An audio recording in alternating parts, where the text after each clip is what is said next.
പട്ടിക ട്രംപ് ചവറ്റുകുട്ടയിലേക്ക് വലിച്ചെറിഞ്ഞു. ഇറാന്റെ 10 നിർദ്ദേശങ്ങളുടെ പട്ടിക US പ്രസിഡന്റ് ട്രംപ് ചവറ്റുകുട്ടയിലേക്ക് വലിച്ചെറിഞ്ഞുവെന്ന് White House press secretary Karoline Leavitt. Hormuz കടലിടുക്ക് തുറക്കാൻ ഇറാൻ സമ്മതിച്ചു. ചർച്ചകൾക്ക് പ്രായോഗികമായ അടിസ്ഥാനമായി കണക്കാക്കപ്പെടുന്ന ഒരു നിർദ്ദേശം ഇറാനിൽ നിന്നും ഞങ്ങൾക്ക് ലഭിച്ചുവെന്നും അവർ കൂട്ടിച്ചേർത്തു. ഇറാന്റെ പ്രാരംഭ 10 പോയിന്റ് നിർദ്ദേശം ഗൗരവമുള്ളതോ സ്വീകാര്യമോ ആയിരിക്കുന്നില്ലെന്ന് കരോലിൻ ലിവിറ്റ് പ്രസ്താവിച്ചു. അത് പൂർണ്ണമായും നിരസിക്കപ്പെട്ടു. പ്രസിഡന്റ് ട്രംപും അദ്ദേഹത്തിന്റെ ചർച്ചാ സംഘവും അത് അക്ഷരാർത്ഥത്തിൽ ചവറ്റുകുട്ടയിലേക്ക് എറിഞ്ഞു. വസ്തുതകളുമായി ബന്ധമില്ലാത്ത ഒന്നും പെരുപ്പിച്ചു കാണിക്കരുതെന്ന് അവർ മാധ്യമങ്ങളോട് അഭ്യർത്ഥിക്കുകയും ചെയ്തു. ഇറാന്റെ പട്ടിക ഒരു കരാറിന്റെ ഭാഗമായി പ്രസിഡന്റ് ട്രംപ് ഒരിക്കലും അംഗീകരിക്കില്ലെന്ന് വൈറ്റ് ഹൌസ് പ്രസ് സെക്രട്ടറി അവകാശപ്പെടുന്നുണ്ട്.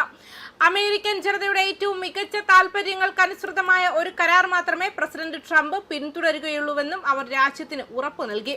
ഇതിനിടെ ലെബനനെതിരായ ഇസ്രായേൽ ആക്രമണത്തെ തുടർന്ന് ഹോർമുസ് കടലിടുക്ക് തുറന്നതിന് മണിക്കൂറുകൾക്കുള്ളിൽ ഇറാൻ അത് അടച്ചുപൂട്ടുന്നതായി പ്രഖ്യാപിക്കുകയും ചെയ്തു.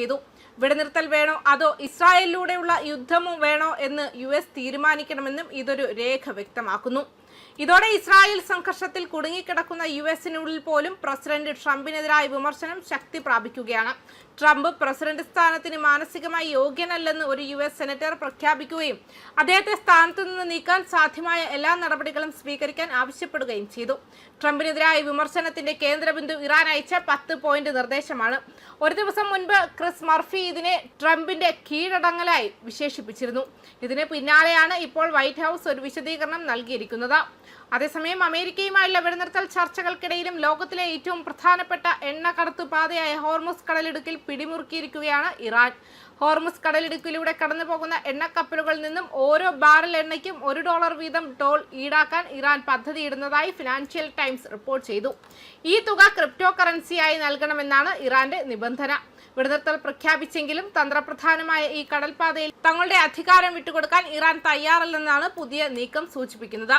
കടലിടുക്കിലൂടെ കടന്നു പോകുന്ന എല്ലാ കപ്പലുകളെയും നിരീക്ഷിക്കാനും നിയന്ത്രിക്കാനും ടെഹ്റാൻ തീരുമാനിച്ചതായി ഇറാന്റെ oil, gas and petrochemical product exporters union വക്താവ് ഹമീദ് ഹൊസൈനി പറഞ്ഞു.